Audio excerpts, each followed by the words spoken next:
Okay, everyone, welcome back to another live stream. This is going to be the final live stream of 2022, and it'll give you guys a chance to ask your final questions and all that fun stuff.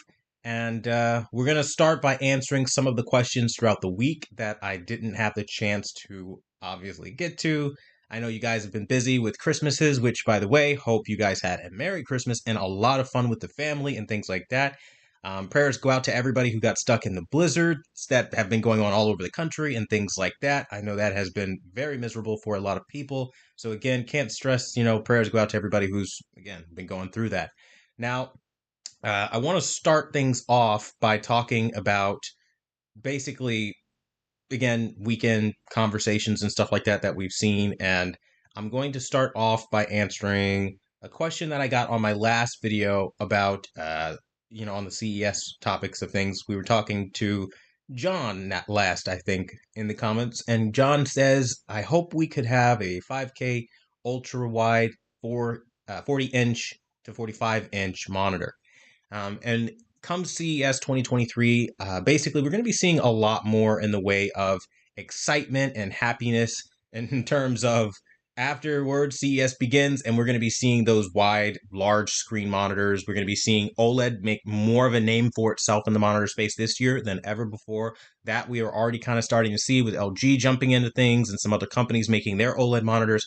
And they're not actually terribly expensive, but we do need to keep in mind that those are probably going to be entry-level OLED panels.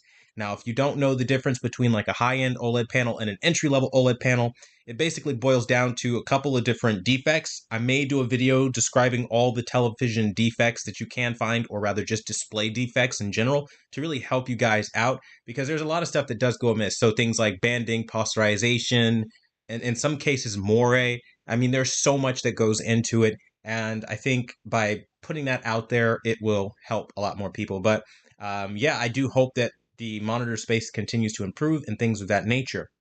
Now, before I continue answering some weekly comments, I do want to say welcome to everybody who is stopping by. And if you have questions, be sure to ask them. I'll be here, I believe, until 8. Maybe we'll go a little bit past 8, depending, just to answer as many questions as we can. So happy holidays to everyone. Pika Beats, thank you for being with us for over 24 months as a VIP member. I appreciate you, brother. Jay, thank you for being with us for, I believe that's over 6 months or something like that. Again, I appreciate you as well. And everybody, again, just want to thank you guys for coming out and hope you guys are having an awesome holiday. Now, we're going to continue with the live stream by answering some more questions here. So one comment that I got on my avatar, the Way of the Water video this week, was basically about whether 3D IMAX or 4DX is the better option. And I'll say when I was watching The Way of the Water, 4DX was paired with 3D, so it wasn't like you could just pick just 4DX and like have the moving seats with a regular movie. It wasn't like that for the theater that I was at. It was basically you get the 3D glasses, you get the 3D and the 4DX combo, which in my opinion is the only real way to watch that movie for the first time. I think it was an amazing experience. I can't stress that enough. Now, we also have Eddie Miller, who was echoing kind of the same sentiments on that same movie video, where he was saying that the best 4D experience that he's ever had been with the Avatar Way of the Water, and that the seats rocked harder than ever, and this is the only way to watch it in his opinion. So, similarly to what I was just saying a minute ago, it really does change the experience a lot, and you have a ton more fun when you're watching it with 4DX. Now, on my Samsung S95B video, where I was talking about the secret menu, I got a question from Pharaoh's Dark Side, and he was asking, does adding these two picture modes reset the firmware to the 1082 day one version during the factory reset? Now, this is an incredibly good and important question, because I had it happen for me on my firmware where day one, my Samsung S95B was 1098. I put in the secret menu code to get to Cal Day, Cal Night, to have those extra options to work with, and it dropped my firmware from 1098 down to 1082. So I don't know if it's something like that's programmed from a software perspective. Like once that code is input, in order to access or unlock Cal Day and Cal Night, you need to be on that older firmware and then go up from there. I really don't know what the logic was with that, but it definitely did happen to me that way. So I would love to know if you guys out there are kind of experiencing something similar. And we're going to kind of move on with the saying what's going on with Frank. Thank you for joining and becoming a new member. Shout out and welcome to the VIP family, brother. I really appreciate you. And for everybody who's been wondering, I've been a little slow with member content as far as getting out my AAG settings.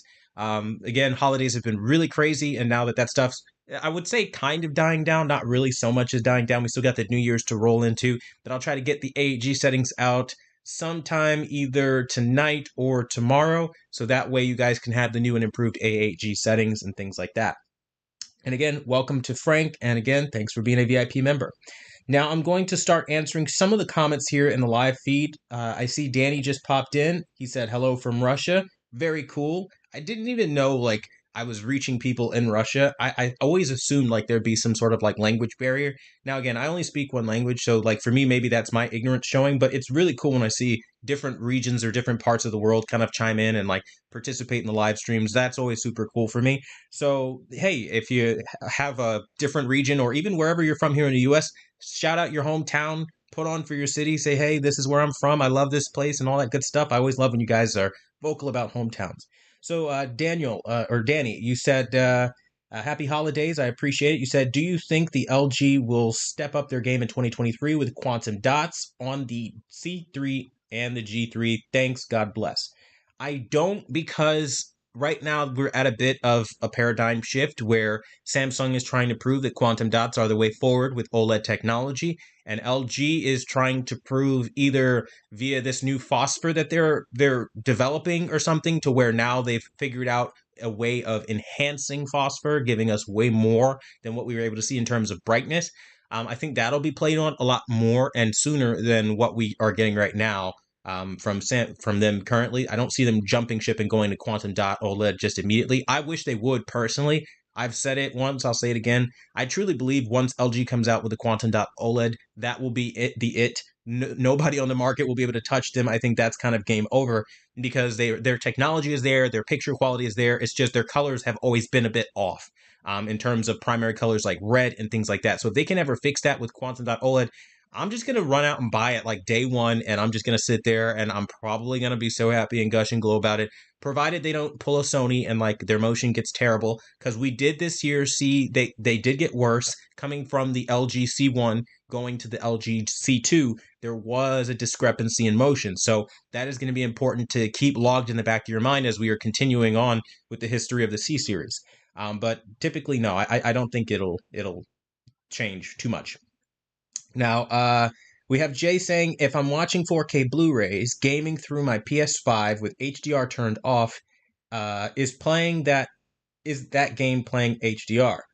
Well, if you have HDR off, I mean, it should be playing SDR regardless. So if it starts snapping into HDR, I think that'll be a problem. But what I recommend is always go in at the source level, whether it's your Xbox or PlayStation or, Blu-ray player, whatever it is. Always disable HDR just from the get-go, because that's better to do than to sit there with it. Now, the reason, of course, that I say this, just for maybe some of the newer viewers who maybe don't know why I say that, and I might sound crazy to you, there's always an issue as far as HDR with brightness needing to be a little bit more aggressive in some areas. Sometimes there's raised blacks, sometimes there are crushed blacks, sometimes there's clipping, sometimes it's fake HDR altogether, and there are just so many different variables to account for, to a point where it's not worth you sitting there trying to figure all this stuff out. And it's so much easier just to use the universal SDR, because the image quality, when you widen or force the color coverage into something like native color space or into BT 2020 or DCI-P3, you're able to get a better experience than what current HDR is offering, because there are no brightness limits when we talk about that kind of thing. Like, it's the weirdest thing. But that's kind of how it's been playing out. Now, of course, I'll continue to test this amongst 2023 models. Maybe that's the year HDR really shows up and it gets everything correct, but we'll have to play that one by eyes and ears to see what's going on. Now, we've got Kyle. You said, hey, from Texas. What's going on, man? How's Texas? Is it snowing there? I don't know. I heard that Texas has a very similar climate to Florida, but I don't actually know because I've never actually been to Texas, so I don't really know how they do things there. As far as the weather goes, I say they as if like people are choosing the weather by the day, but you guys get what I'm saying. So we've got KB. You said, is the G2 heatsink that big of a difference on or over the C2? And to be honest, I'll say no. A lot of people are trying to really play on this heatsink thing, and I mean, it's their prerogative to do so 100%. But I feel like at this juncture, it doesn't make any sense because when we look at the C2, when we look at the G2, when we compared them like historically through other OLEDs, their performance level are identical. It's not like they're off the charts better or they're excelling way more and color coverage of DCI-P3, color coverage of BT2020, EOTF PQ tracking. Like it's not beating any of the metrics that we've seen in prior years off of these OLEDs. It's very similar. And I think when that's the case, you can't really go too heavy on the heat sinking thing. And especially like with the Evo panels, like people say it's a long-term thing, but isn't that the perfect marketing thing? Like what's better than something I can market to you today and say, hey, guess what? This is going to improve. This is going to be better. This is going to be great for long-term, but then long-term hits and maybe it's not, or maybe it's about the same.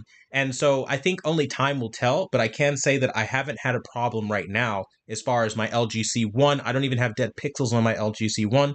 I am due for the, I guess, bi-monthly or whatever it is, burn-in tests that I do on these displays. I got to do it on my S95B, my A8G, which is my oldest OLED, and then the C1 to let you guys know, like, as I'm using these things regularly, how the OLEDs are holding up. I think that's really the only other thing that I would have to do. Now, shout out to John. I thank you so much for your donation of $4.99. I appreciate it. With the mic drop from the pair, I really appreciate that, brother. So thank you for helping the community and channel just stay independent and do what we do. And shout out to Sam Hine. I want to thank you so much for being a member here for over 13 months. I super appreciate you, brother. You said, hope you had a Merry Christmas and have a Happy New Year. And I really appreciate that, brother. It has been an amazing Christmas. I can't complain. I am very blessed to have my whole family with me. It's been a roller coaster this year, but my whole family is here and we're all safe and sound. And I can only pray and hope that that continues to be the case into the next year. And if so, God willing, then I have everything I ever could need. So yeah, that's definitely something that I'm grateful for. And I, again, hope you guys as well have more of the same. KB says, thank you for helping Quantum anytime, brother. And shout out to Oscar. I want to thank you for your donation of $2. Again, helping out here on the channel. I really appreciate it. And I see you have a free Andrew Tate. Now, I mean, I don't want to, because again, I'm not trying to take sides or get in on this, but I did see what happened with that. And all I'll say is I do think it's a bit weird, a bit odd that we have a guy like who's some random influencer online that runs his mouth about a bunch of different topics. I don't like the guy and I don't really dislike the guy. I'm one of those neutral people. I don't have a position on the Andrew Tate thing, but I can say that I think it's a bit weird that like we're not opening up investigations into, some other companies, some other things that might be more pressing. And that's all I'll say because I already know what happens to people that talk about either company or either situation. So I'll just leave it at that. I mean, again, I don't know also if the allegations are true or not, but from what I heard, there were like 6 women saying that they were held against their will from Tate. So again, I don't really know anything about that. But I'm not going to turn the podcast into one of those like ultra risky type things because again, this is still social media and your freedom of speech is only but so free. So I'll just leave it at that. Shout out to Kelly Ravad. Thanks for stopping by tonight, brother. I appreciate you. And you said 2023 is 48 hours away, bro. Wild. Yeah, I mean, it is crazy to think that we're so close into the new year. I mean, I'm so excited. I don't know about you guys, but like, I genuinely feel like 2023 is going to be a really good year. Like, I genuinely do. And I think like across the board for a lot of things, but we'll see. Who knows, right? We've got Kevin. What's going on, brother? Thanks for being a member here. You said from London, Merry Christmas. Do your C1 settings work for the C2? So what I've heard, the feedback that I've heard has been they do work. When I was testing out the C1 settings on the C2, they definitely did work. I did have to make some adjustments though, because there were some differences as far as like, OLED Motion Pro and things like that. So you do have to make differences about like that, but overall it was pretty comparable, and I was able to get most of the core settings to match up pretty well. White balance, again, more of the same. So hopefully that does help you there. You can always try it out, especially since you're already a member. I would recommend like either saving the old settings video and then going back to that as like a reference, or maybe like looking at something different down the road, but it definitely did work pretty well. Shout out to the Christian Conservative. Thank you so much, brother, for your donation of $20 on top of being a 6-month member, almost a year here at Quantum TV. Thank you, brother. I really do appreciate you. Now, you have a question here, and you say, is it worth getting the C2 if I already have the U8G? And to that end, I kind of would say no. And I'm saying this from a perspective of like, I also am kind of in the same situation. Like, I'm currently looking for a new television, big shock, right? And I'm trying to find something that like really wows me. It's not that the C2 doesn't do that, but I do know that we did see some reduction as far as, OLED Motion Pro is now fully autonomous. It's fully automated. You can't change a lot about it, versus the C2 that didn't have that. And then Motion also in its regular processing doesn't really clean up artifacts as good as we had with the C2. Or rather with the C1. And so the C2 doesn't really seem like that much of an upgrade, if I'm being honest, over the C1. It just seems like the kind of like when you have a franchise video game or movie and they have to pump out one every so often, you see diminishing returns after a while. That's what the C2 kind of feels like in a lot of cases.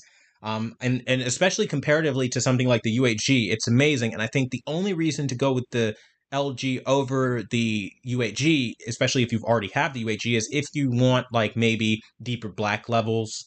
I think really that's the biggest thing, because I mean maybe you want Dolby Vision gaming. I mean, it gets hard for me because I don't do a lot of the stuff that some people like. So it really does come down to you. I think ultimately viewing angles as well, that would be a nice change of pace.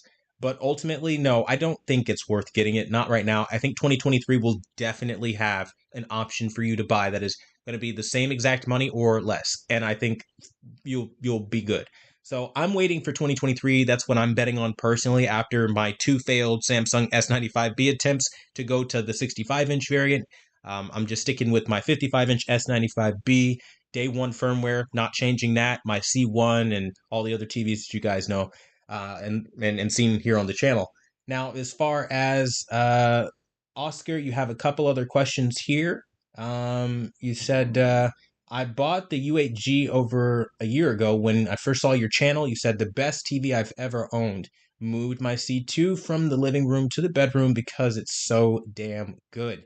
And I think that's one of those things, like the U8G is really a bright TV. It gives you a lot of color. It gives you a lot of sharpness. And once you attach my settings to it, again, this isn't like arrogance or anything. It really does change the game for me personally. So I always try to put that stuff out and make it super affordable for everybody to get into, because I understand, like, you just paid like $1,000 for a television, upwards even more in a lot of cases. And the last thing you want to hear is like, okay, well, now run me my money. I want like another $1,000 or $500 to calibrate your television. Oh, and by the way, I'm going to a la carte you. So every picture mode is an extra cost. That does get really tedious and really tiresome. And so like what I like to do with this service that I offer here at Quantum TV is just make it affordable for everybody, because like time is out for these people that have the technical experience that I do, weaponizing it and kind of acting like it's a harder thing to do. It's no harder than firing on your computer, plugging up a couple things via USB, running some tests. And most of it these days, honestly, if I'm being real with you, is automation when you're doing a reference accurate calibration. You can literally just have Calman do all of the work through AutoCal in a lot of cases for a lot of the biggest TVs. And the most people who are trying to get a television calibrated, 9 times out of 10 have one of these bigger name LG OLED televisions and stuff like that, Sony OLED televisions, and it runs itself. So I fail to see where a lot of the guys charge what they do. So for me, that's the biggest part with the U8G and making the difference. And so the fact that you're able to see that as already a member and things like that, it's just beautiful. And I love to see that, because like I work so hard. I know you guys can never see it, obviously, but I really truly do work so hard on these settings, like sitting there, like my eyes are fatigued. I make myself physically sick. I have to take a couple days to recover to get back on to making these settings. Like I would literally physically abuse myself to the point where my wife literally has to help me and pick me back up into good health. And God bless her for doing it. because I mean it's hard work that goes into assessing every single type of media and making settings that work for almost every single situation. So it's a lot of work. And it's something that, like, again, I still, even with doing that kind of work, want to do for $5 because everybody has a right to see the picture that the manufacturer doesn't give you, that you know a TV is capable of. So to hear that, like, it's so good that you're moving TVs around, that really touches my heart, because that's what I work for, right? That's what I do this for, is to make changes in people's families and into their lives that are for the better. And so I can absolutely appreciate that. Thank you for that comment. Kind of made my night a little bit, so I appreciate it, man. Just like everybody who's been showing up, donating, showing the love, talking about where they're from, their happiness, and stuff like that. So I really do appreciate you guys, everybody watching right now. Thank you. Now we're gonna answer a question from Return to Normalcy 2310. You said, "What's your personal opinion on them LD 75-inch a QNED?" I don't see QNED being a viable technology right now. I think maybe once they go to a VA type panel, there might be more of a competition to be had there for sure. But right now, QNED is IPS, which has the weakest contrast ratios. And we're not talking about, like, even in some cases 2,000 or 3,000 to 1. We're talking about, in some cases, 1,000 to 1. And it's really, like, very bad for black levels. So yeah, I wouldn't recommend it at all. U8H versus the QN90B. I would go with the U8H hands down for gaming. I feel like with the addition of their new gaming feature that allows you to independently, it's the game zone. It allows you to raise the white level and black level independently. That gives you a ton of picture quality, and it just looks great in my opinion. And I think it's a lot more versatile than something like Samsung, where it might have technically more features like a game hub and things like that, but Samsung kind of has it a bit backwards, where sometimes on some TVs local dimming gets defeated, and then sometimes you have some issues as far as jitteriness, and then I've had some issues also where the picture just kind of tends to drop out depending on what kind of device you're using. I know I was experiencing like some dropouts on the Hue Sync, so it doesn't play well sometimes with other devices when you're doing pass through and gaming, where I haven't had these issues with my Hisense, or even the U8H. So I think it's one of those things. So you're gonna have to play that one by ear for sure. And depending on if you're a computer gamer, there's an unofficial supporting of like 144 hertz on Samsung higher end models this year. So that's something that excites a lot of people. But no GPU right now can truly run that at a really high resolution. So I don't really get too hung up on high refresh rates yet. But hopefully that helps. We've got Junior Rider. What's going on? You said respectfully, respectfully, bro. Have you heard anything about the new LG G3? I haven't heard anything yet, but the only thing that I've been hearing is that LG this year is going to be playing heavily at CES this year on moving towards talking brighter. They're trying to commit to saying that something's going to be a certain percentage, don't know what that number is, brighter than the C series, and showing off this new technology that supposedly helps it do that, all while improving contrast at the same time, with a focus on AI, if I'm not mistaken. Like, the upscaling type deal, like this just got so much better. Like, that's really what I've heard about their focus. So again, I don't know how credible my source is on that, but I will continue to watch and pay attention, like, of course, everybody is doing on these things. And once I hear more concrete, more, verified from the source of LG's manufacturing plants or something like that, then I'll be like, all right, this is like official. But so far, it's just a rumor. I don't really know. It could be like just a C2 and an LG C3 skin, or G3 skin. You know what I mean? So we'll have to wait and see for sure. We've got, uh, will your U8G settings work on the U8H? They will work. I have personally tested them out. Again, more of the core settings do work. I did have a problem, though, with a 100% translation because the user interface is different. So for that, I still recommend using my U8H settings. I think that'll get you more of a more to that type of model look, but you can definitely still use them for sure. Um, do you know how a 82-inch LG UP 8770 4K 120?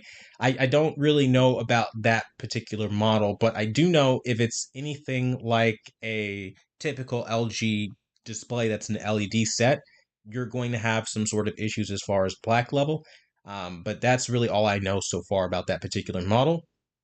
Um, we have a bunch of people saying thank you, and I really appreciate you guys as well. Smash that like button is what KB says. Absolutely, I'd appreciate a like if you guys don't mind. Thank you. We have Valk. What's going on, man? I'm gonna mess up your name if I try to say the Valk Kilmer, I think. You said hi Quantum. The Sony A95K 55-inch is under $2,000 here in the UK, and it looks like prices are going to drop further. You say, do you think 2023 TVs will be a big step enough up to, or rather a big step enough jump to concrete, whatever. Long night. Basically, will it be big enough of a leap? I don't think that 2023 will disappoint. I really don't, because right now we have our first generation quantum dot OLED displays. And so with that, there are all the growing pains. We've seen from Samsung the issue where when you have a custom color space, things get wonky in standard picture mode and in movie mode and some other modes. And we've seen on the Sony A95K how there's just an aggressive dimming compared to the S95B. We've also seen the motion artifact issues and the fact that it cannot accommodate a soundbar. Also, they are still limited to only two HDMI 2.1 ports, and all this does tend to add up to a user experience. I think maybe this might be the year Sony hears us on the we need more than two HDMI 2.1 ports and maybe does something more for people paying $3,000 for a 55-inch to start, and then like $4,000 for the 65-inch. So it really will depend on, if Sony wants to listen. Now, if the market is what I've seen, Sony has no incentive to listen. They can just hire viral YouTubers with a massive following to affiliate market things. And affiliate marketing, I swear to God, is the death of consumer products as we know it, because it basically gives the person making the product the ultimate power to cherry pick the narrative that they want and pay somebody to give a good write up. And unfortunately, people are so naive that they genuinely believe that when you have a big following, that's all that matters. Hey, this guy has, 70 million people following him. He couldn't possibly ever say a thing wrong or against my best interest.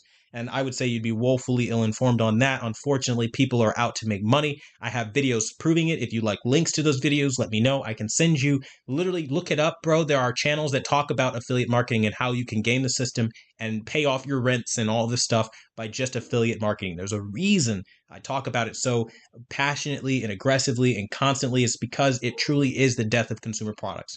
Sitting there, shilling, selling out. So no, I don't think it'll change too much, but I do think 2023 does have the potential to be a huge, huge step forward for us, because I think Gen 2, we're going to see the bigger screen sizes of QD OLED. I think this year they're talking about 75 inches and 77 inches respectively from Samsung. So I will have to see if those end up checking out. And then, of course, they're talking about they found a way to, there was some sort of a layer or something they did differently. I don't remember the exact terminology, but they were able to get it brighter with more contrast than what they had last year, apparently. And they're going to be unveiling that at CES. And that's as far as I know so far coming out of Samsung at this point in time. So hopefully that helps. What's going on, Jonathan? Thank you for being a long-term member here. You say, yo, Q, can you post Hisense U6H settings? If you ask me in the VIP tab, I'll give you the direct link to those settings, because I don't think you'll be able to see them here. I'll try to post them now is what I'll do and see if you can find them, but sometimes that doesn't always work out for me. So we'll go Hisense. Let's see, Hisense U6H. Okay, and let's see what we've got. I don't think I actually have anything for that. I think the last one I said, that doesn't sound right. Let's see, Hisense U6H settings. Let's see if that'll be the determiner. No, I don't think I actually have any of those. That's odd. Did I not make settings for that particular model? I don't know. I'm not even seeing any Hisense U6 settings. So let's see, Hisense U6. Yeah, I'm not seeing any content pop up under that. I'm gonna have to really look in my content section to see if I can find anything, because I can't find anything right now. So I'm not too sure that I've made settings for that, which doesn't sound right off the top of my head, but I'll have to double check for you, man. So we've got bought cuz was on your TV recommended for the year, and you said I mulled through making settings. Okay. Yeah, I think I still have to find them because I can't find them at the moment right now. Any way to increase clarity on the U8H? The best way to increase clarity on the Hisense U8H would be to, you can try raising sharpness a little bit. That doesn't always work. Depending on the kind of clarity issues that you're having, you might want to disable some noise reduction features. I know that on the U8G, mid-low works really well with adding a lot to the clarity, and I mean like a lot. So you could try, not mid-low, sorry, active contrast enhancer on mid while using mid-low color temperature.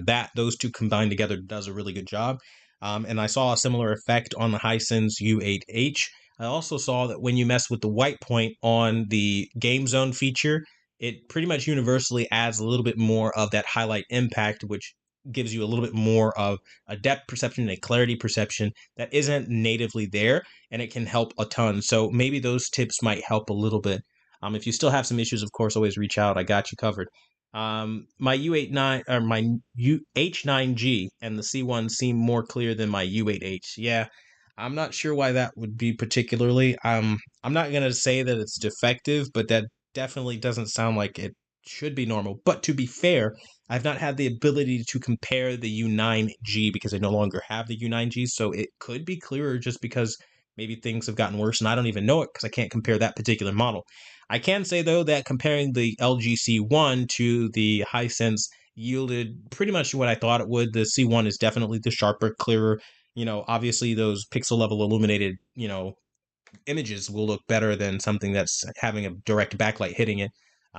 So that's something to be said. But either way, I think it'll work. It should work out for you in the end there. And if not, I'll always be here to help. We've got John. What's going on? You said stay with my A8G or get the C2, G2, or U8H. I would go for personally, if I'm being honest with you and I'm just being a person and just leveling with you, I'm personally waiting until 2022. I currently have an A8G that I too am trying to replace. It's not like my A8G is bad. I just want a little bit more, if I'm being honest with you, which maybe sounds a little bit on the greedier side of things, but I do want a little bit more than my A8G. So I'm waiting for 2023 options to see what that presents because frankly, I'm not impressed by a lot of the 2022 options. Now, if you had to pick between those two, I think the G2 starting off would be your absolute best pick. Then maybe the C2. Then, of course, the U8H. And the reason I don't go directly for the U8H is because the U8H isn't going to give the viewing angles, the black levels, and coming from the A8G, you're already in the OLED ecosystem, so you're probably used to things like that. And taking a step down from that might be something that's a little bit harder to do. So that's not something I would of course recommend for you, especially because it can be a lifestyle change and that's not always comfortable because especially if the furniture or just your habits daily are configured around having the OLED viewing angles, you're not going to want to compromise that. And so that's why I recommend it that way. So let me know if that works out for you. Shout out to Mr. I'm going to mess this up here. I apologize in advance. Henriksen. I hope I said that right. If not, I do apologize. Thank you so much for being a member for 10 months here at Quantum TV. You say thank you Q, for your hard work through the year and Happy New Year. I really appreciate it and the passionate, burning heart. I really appreciate like when you guys like show up and you're like, we're engaging, we're having fun, we're talking the tech stuff. It's so much fun just hanging out with you guys and getting these questions answered tonight. So I appreciate you guys. We've got I want the newer HDMI as UHG doesn't have it. Yeah, and that's also another thing for me as well. I have a secondary PC that I like rarely ever use because when I'm on the U8G, it's not that, or rather the A8G, it's not that the A8G is a bad TV. It's just it's dated, and I can tell like looking at the graphics of newer games and like what I've seen when I'm gaming on my S95B. I kind of want that experience all around, and so I'm waiting for something better. So most definitely, whatever I end up picking will probably be something I highly recommend you check out because the Direct TV, like when I'm saying, hey guys, I got this new TV, it's basically gonna be the one that replaces my A8G for all intents and purposes. Not replace, but you know what I mean. So that's just kind of what it is. So hopefully that helps. We've got Michael Lopez. What's going on, man? Thank you for being a member here. You say Hisense U8H versus Samsung S95B because of the new firmware update. I say even with the nerfing and all of the bull crap that they did with that television with the firmware, I still think the Samsung S95B far outranks anything the Hisense does as far as picture quality.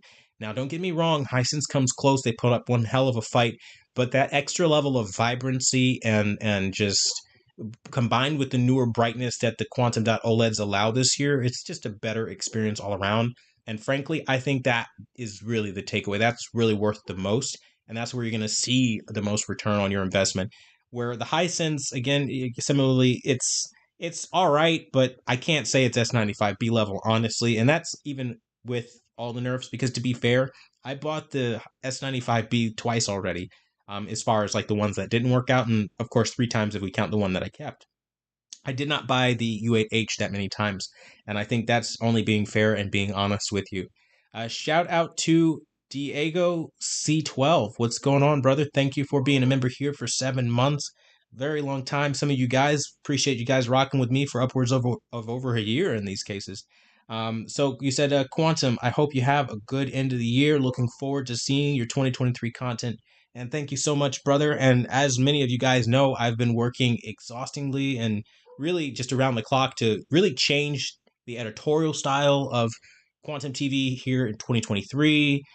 Just really improving things. And I'm not going to give too much away, because I know like the moment I talk about my review and the way that they are going to be very different, I know that it's going to at least inspire a couple people to do a little copycat, or maybe say that's a good idea and just borrow it without credit.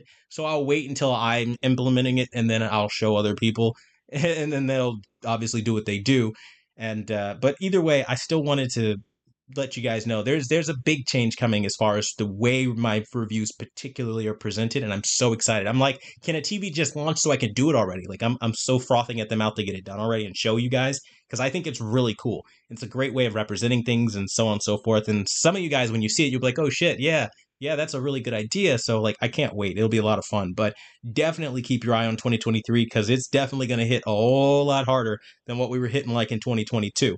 So yeah, and I hope as well, like all of you guys watching right now, enjoy yourself, your holidays, your families, and have that good fortune into the new year as well.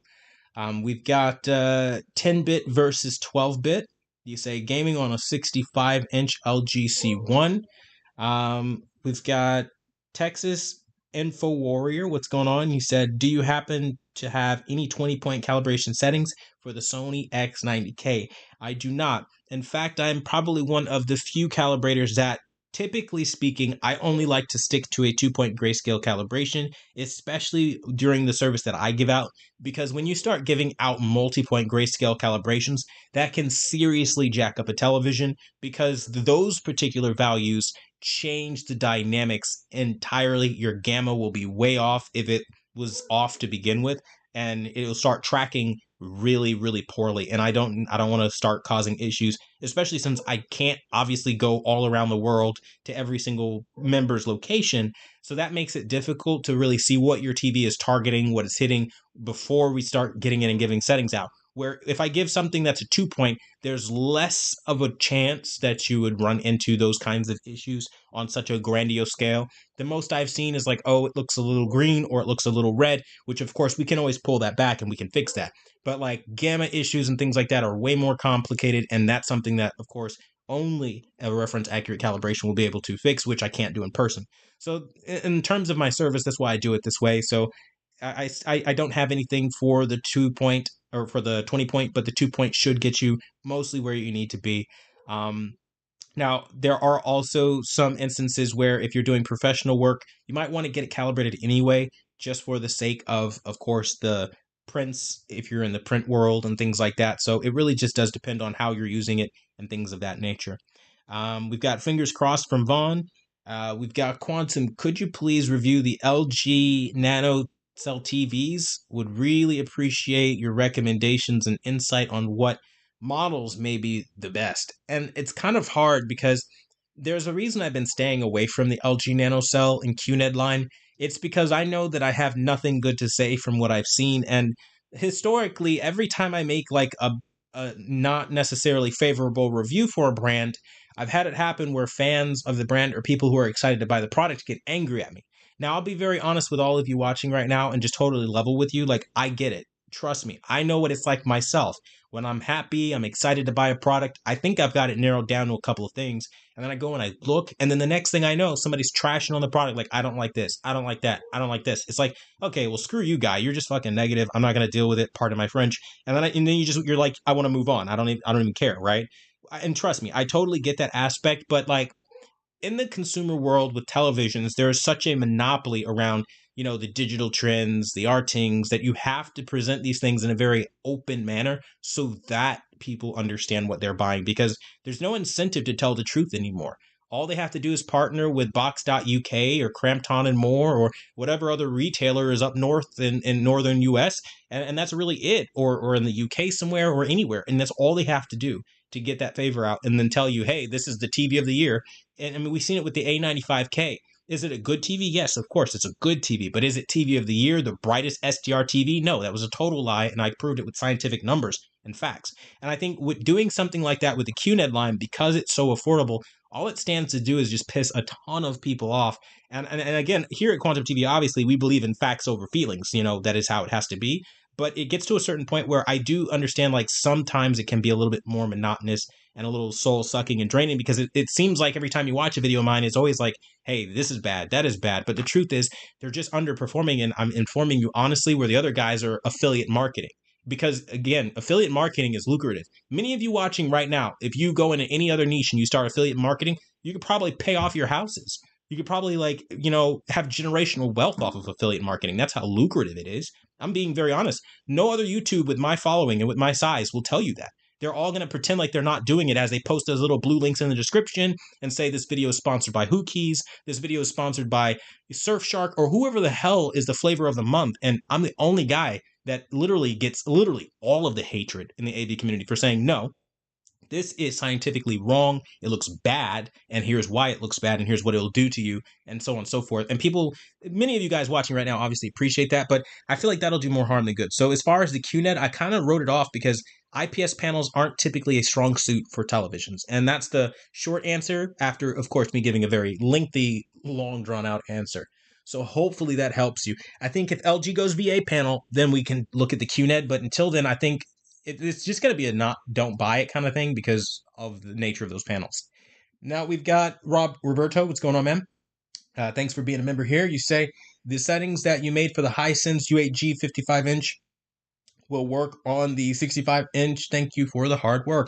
Yes, across screen sizes, that's never a problem. So, for example, if you have like 55-inch S95B, but you want to look at maybe if they come out with a 77-inch and it's the exact same model, you shouldn't have any issues as far as models. The biggest thing you'll have issues with is firmware. So the adaptation from, say, 1098 to 1082 might be similar, but if they change the firmware to, 1421 or 1430 on the current firmwares, then that's where you'll see the problem, because those introduce different values, and every brand has their own approach to creating firmware that gets a little tricky from time to time. So that's why we have to do it that way. So hopefully that helps. You said, bro, you missed my question. Can you look back up? Sure. Jonathan's question about the 10-bit versus the 12-bit. Or gaming on a C1. I don't understand. Was that the particular question I missed? I'm trying to see if I missed another one. No, you said C1. Well, 10-bit versus 12-bit, and just kind of like a simple way, you can always force 12-bit color on 10-bit displays. That'll get you a ton more when gaming on the LG C1.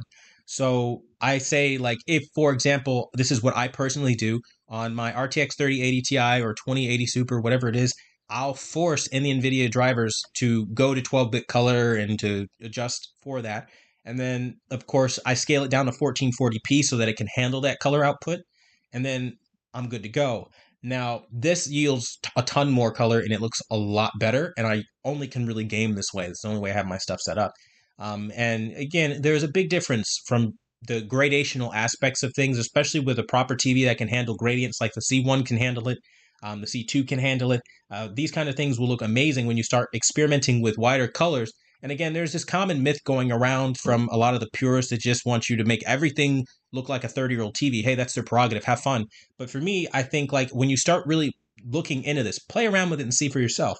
right? When you start experimenting with a wider color gamut, what you end up doing is you're extending out all of the colors, right? Now, this of course introduces saturation at first, but much like anything else, you dial back down that saturation. Hell, I don't care if you turn it into a black and white TV first with how much you take away color. You can still ramp it back up until you're comfortable and then fall somewhere where it feels normal. If you start noticing when you're in BT 2020 where, oh my God, the skin tones have a little bit more of a pinkish tint, add some green tint to offset the red tint, and that will fix a lot of your problems. So there are things that you can do to game on the C1 and enjoy that extra color. I have a ton of videos on the LG C1 that will get you super squared away. So that was the question. Hopefully I answered that one. We've got does current TV stream at 12-bit? I don't know anything right now that streams at 12-bit, no, but I have been able to successfully via my desktop, my PC. I go on Hulu, all my other streaming apps. If you set it in the NVIDIA driver at 12-bit color, then you'll experience the wider array of color as a result. And it is honestly amazing because you can also set your PC to run at like 60 FPS. So you'll be watching these movies basically upscaled with wide color gamut and like high refresh rates. And it's actually a lot of fun to do. Not everybody will enjoy that, of course, but I definitely think it's worth experimenting with at the least. So we've got Stranger. What's going on? You said Samsung S95B, are the updates automatic or can I hook up to the internet without getting updates? That's a big negative, Chief. You never want to hook up to the internet. And the reason is it can always push out those updates.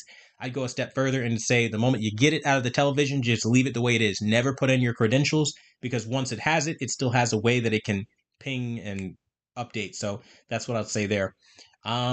Jeff G, what's going on? You said, what's a solid TV for gaming? I mean, you've got your LG C1, you have the Samsung S95B, you have the LG G2, you have a ton of options, Hisense U8H, so any one of those would be fantastic, or you can wait until 2023, and I'd say that's worth it. Oscar, you say, why bother with the Nanocell when you got the U8G? And that's exactly the truth. I mean, the U8G is oftentimes $649 for a 59-inch, or rather for a 55-inch. And I think for that, why pay $1,000+ or whatever it is for the nanocell in some cases? It's not necessary. We've got the realist YouTuber, Love Quantum TV, delivers fire content, been telling people about how legit, and they sub to you. Love from the UK. I really appreciate that, brother. Word of mouth is ultimately a lot of what we do here, so I do appreciate, man. We've got Hey Quantum. You said, "Hey Quantum, hope you have a good New Year." You said, I saw your video talking about the M Classic. I was wondering if you're going to talk about the 4K Gamer Pro in the future.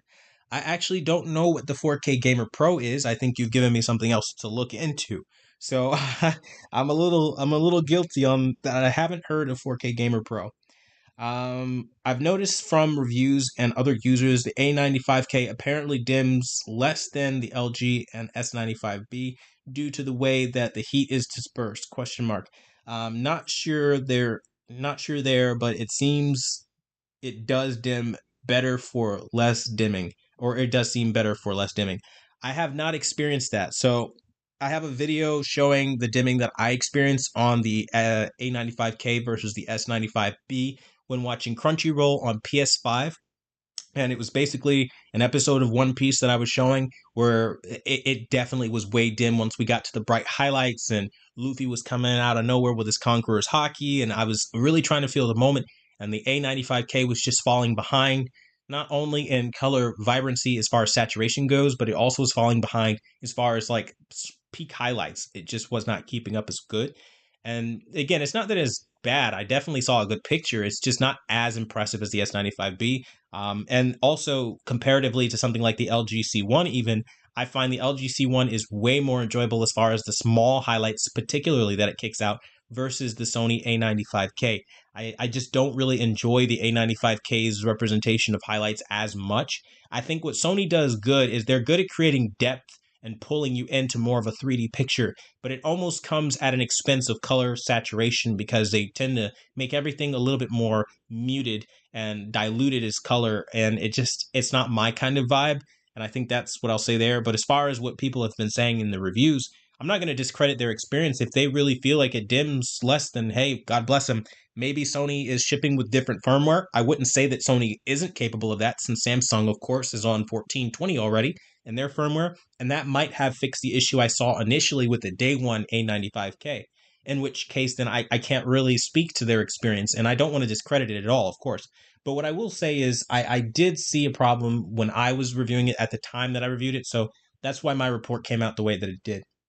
Um, in terms of mucus, I think I'm spelling that wrong or saying that wrong, but you said quantum. Unfortunately, the UH model here in Hisense is different from the US. You said, yeah, I heard that the different regions do have different models. So, unfortunately, they aren't aiming for parity at this point. Like, from what I've seen, it has all kind of been one and the same, and we just kind of have to deal with it, which is rather unfortunate. So yeah, we've got what's the best place to buy a TV from in terms of returns, exchanges, customer experience. Honestly, man, it's all the same stuff. Just don't buy from one of those rinky dink, never heard of deal sites and you'll be fine. I don't care if it's Walmart, Best Buy, Target, Gregg, any of that, any of that. It doesn't matter because, well, Gregg went under, didn't they? I'm so like out of it with that. But you get what I'm saying. Like, just buy from a major retailer and you'll be fine. They all have about the same return policy, more or less. But whenever you're not sure, you can always call and ask them, and then they'll tell you about restocking fees and all that other stuff. Hey, Quantum, what other Hisense products have you used? And you said, and do you recommend any other Hisense stuff? Actually, I've used a Hisense air conditioner, a little portable air conditioner unit, and I actually use it every hurricane here in Florida. So when it goes out, I hook it up and I give myself AC. And since it's a nice little tower-like portable unit, it's fantastic. So that's really my extent to the Hisense product line. I haven't really gone all out. I just have a TV and like an air conditioning unit that I use when power goes out here in Florida. That's really, all I really do. Of course, using solar power through, the Jackery and things like that for people who like, renewable energy and things like that. I think that's the best battery backup you can get. It's also a fantastic battery backup for a computer owner. I know a lot of people spend tens of thousands of dollars on battery backups for computers, and I've seen some wild rigs that would just baffle the mind. Like, are you running NASA? It's insane. But for my meager little setup, I don't need anything that crazy. But yeah, so that's my extent with the Hisense products. As far as Johnny H, we have, let's see what Johnny H says. You say, big one, I'm about to head to Best Buy. Actually, at the moment, just got the Sony X90K LED. Can't seem to get it right. Everything seems great. Motion is weird. SDR upscaling seems so shitty, or seems shitty. And then you said, I was about to get an A80K, and you're asking, is that much better? Yeah, the A80K is definitely much better than the X90K, by far, 100% yes. Okay, thanks, man. I did. I don't even remember what I said down at the bottom to stranger. You were asking about, okay, updates. Yeah, okay, that's good to know. We've got what's going on. NA1106. Thanks for being a member here. You said happy holidays, Quantum. I just grabbed the S95B today. Looking forward to seeing more of your videos in 2023 and beyond. I appreciate that, man. And definitely make sure that you check out the settings on the S95B. I've definitely got a lot more coming in that regard. It'll be a life of the product type thing. We've got Oscar. What's going on? You said another quick question. Ever thought about collabs or doing different content on different things? Would be interesting. Well, that's just the thing. So if you recall in my last video, I did a video talking about this really cool device called the SwitchBot, which basically lets you remote start from your phone, any PC and Mac, PC doesn't matter kind of thing. And I find it's the weirdest thing. Like when I talk about really cool technology that I think you guys would like, sometimes it's good. Like when I talk about Govi stuff, you guys tend to like it because, the lights and the ambient kit light kit. Sometimes it does good. And then other times it just completely and totally tanks. It's a totally random thing. But I think like as far as like expanding out into other niches, it'd be a little bit of a challenge because I'm kind of established as like a television slash gaming slash movie reviewer. And past those things, it's almost like nobody really wants to accept me in another lane, if you will. You know, you talk about PCs, or like I'd imagine if I did a smartphone review, it probably wouldn't do great. I remember doing a tablet review years ago, and that totally tanked. Nobody cared.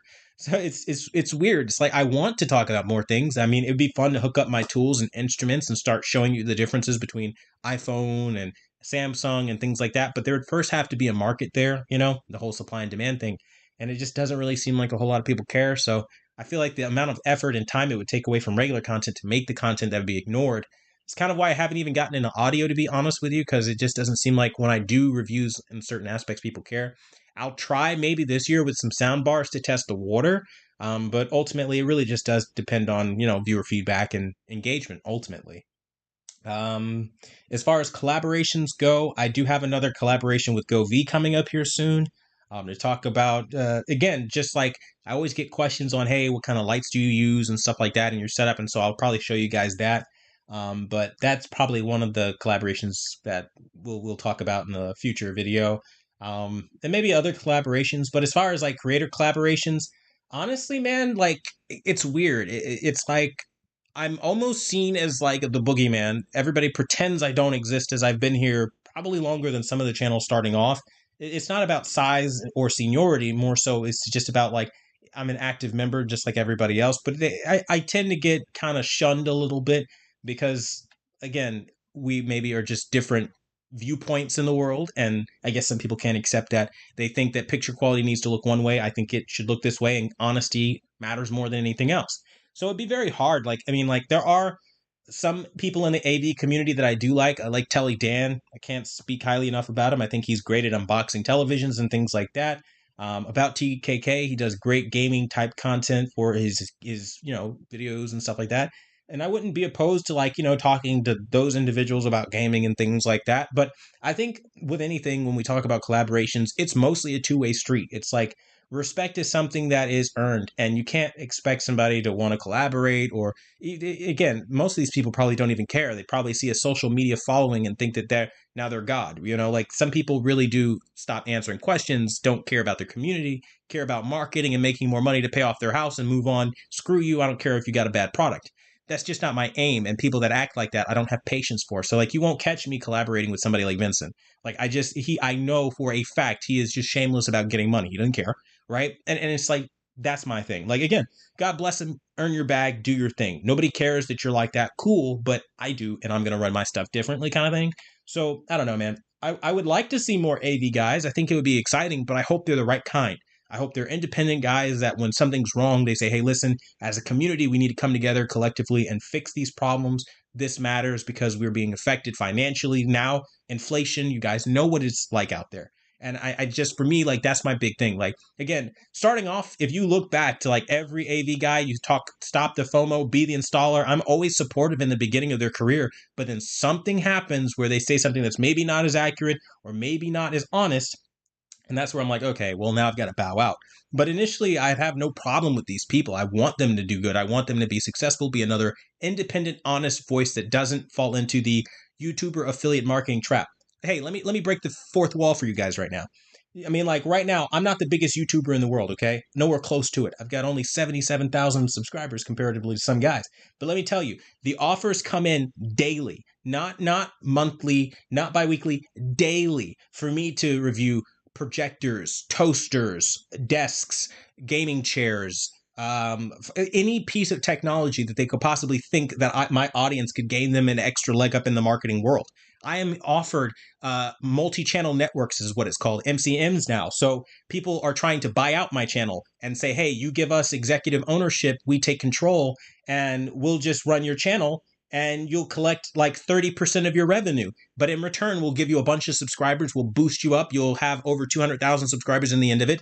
And they try to sell you the moon and the cloud. And they want you to sign a contract. And it's like that kind of shit is what I'm talking about. Some people give into that and they go, ooh, I'll be bigger. Okay, why not? And other people like me say, no, I built it to where it is. My audience trusts me. I'm not going to sell anybody out. So it really does ultimately depend on your goal. Now, I see a question here asking about what about digital trends down there? And again, I think digital trends has potential. Like I think Caleb himself, I think he truly does, like by an individual, like by himself, he has potential. Because I saw years ago on his channel, like just the Caleb Dennison channel, I saw he did a video talking about Comcast and how bullshit it was and how scammy it was. Like, he has moments, man, where he could be totally honest and totally candid with the rest of them. But then there are moments where it kind of seems like it almost gets like too corporate and he doesn't have a choice, right? I don't know. Maybe he talks to some people, his opinions change. I don't know.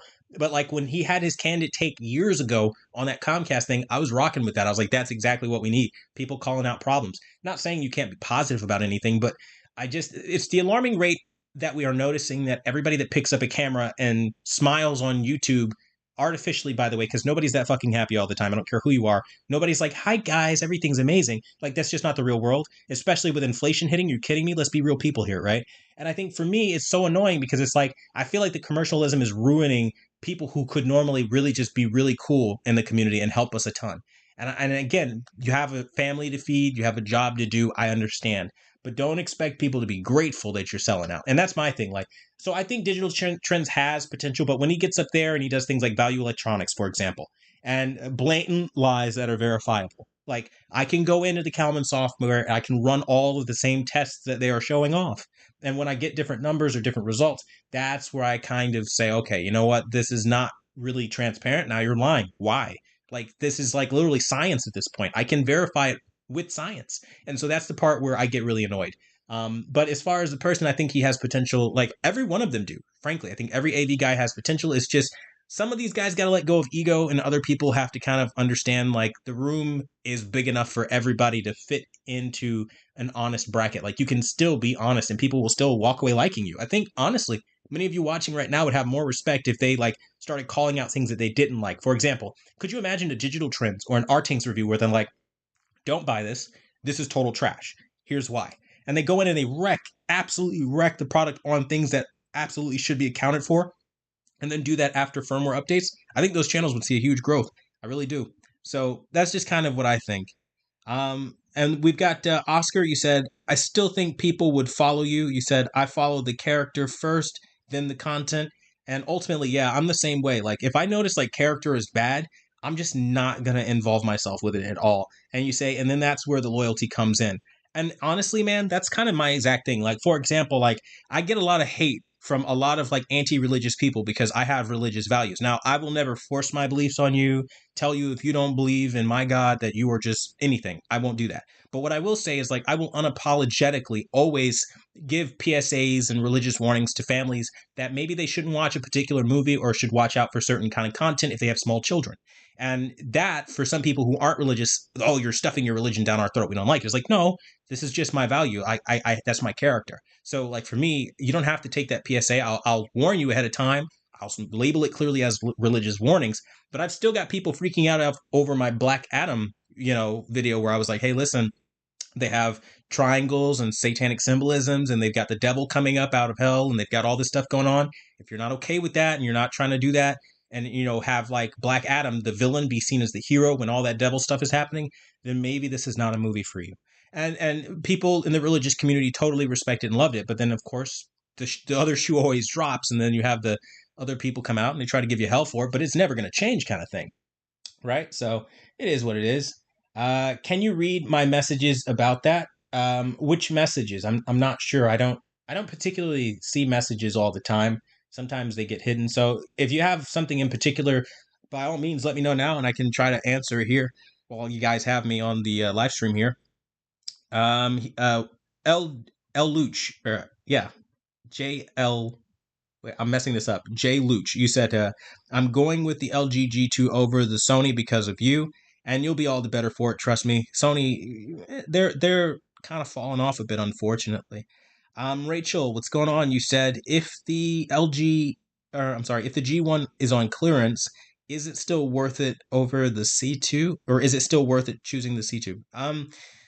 That's kind of a loaded question. I still think the G1 is the better TV because it does still have OLED Motion Pro and all that fun stuff.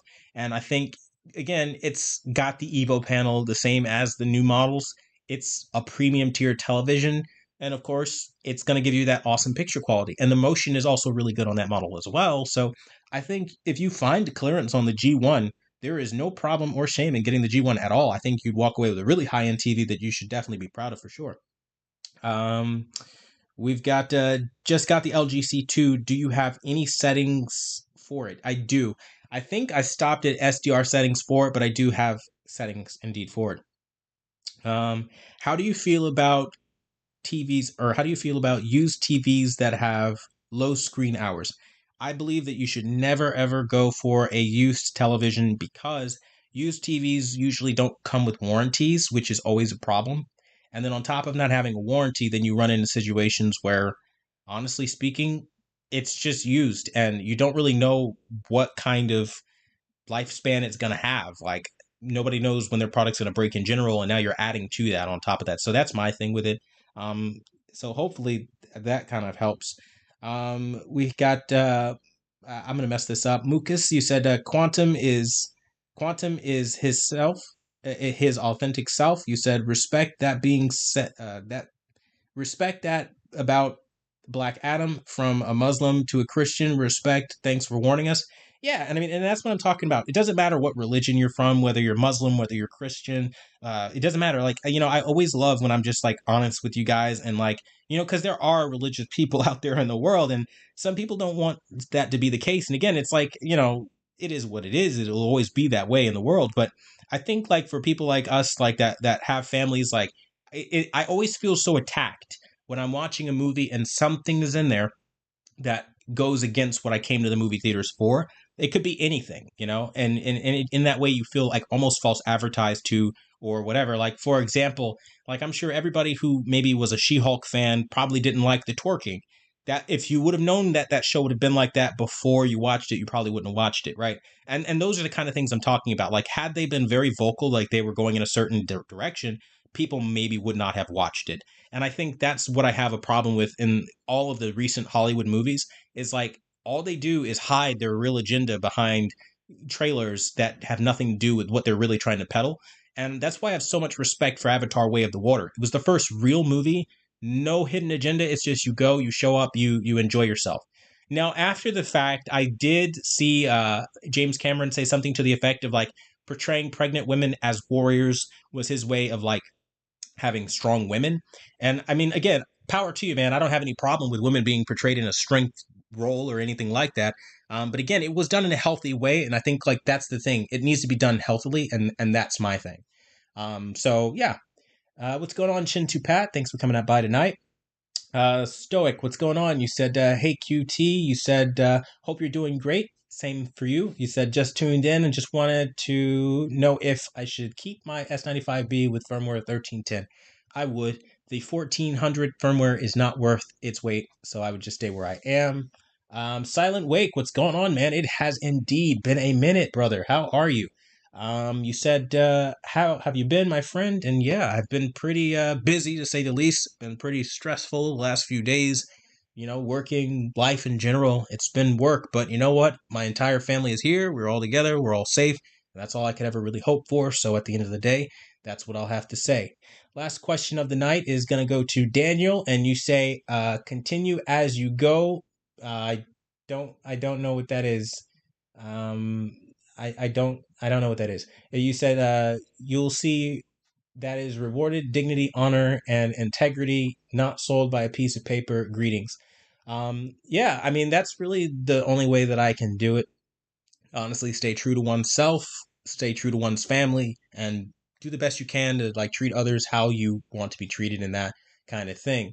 Now, last but not least, before I already answered like our last question of the night, but what I want to do, I kind of want to talk about a little comment that I did get on my recent video, my Dad of War Ragnarok review. Now, it comes from a guy named Kevin as of 2 hours ago. He said, keep doing you, man. He said, that rivalry with Act Man is cracking me up. And he said, maybe you should make a video together or something to that effect. And this is what I'll say. Like recently, I've been seeing like an uptick in people coming out and saying like, oh, Act Man this and Act Man that. And I just want to clarify something. It's not a rivalry or anything like that. It's literally like a clear cut and dry situation. We aren't competing for anything.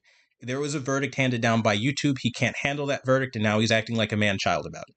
It's really that simple. So I will always do what I have done best. I'll help people. I'll constantly make the videos that I make, and they can't do anything about it but sit there and simmer in silence or very vocally. But either way, we're still going to be us. We're still going to have fun, and we're still going to take in the new year and rock out with some awesome content. So anybody who sees any of that crap around where people are just trying to stir the pot or, do any of that, just take it at face value. Have your own interactions with me. Talk to me as a person first and not what you hear around and rumors and all that stuff.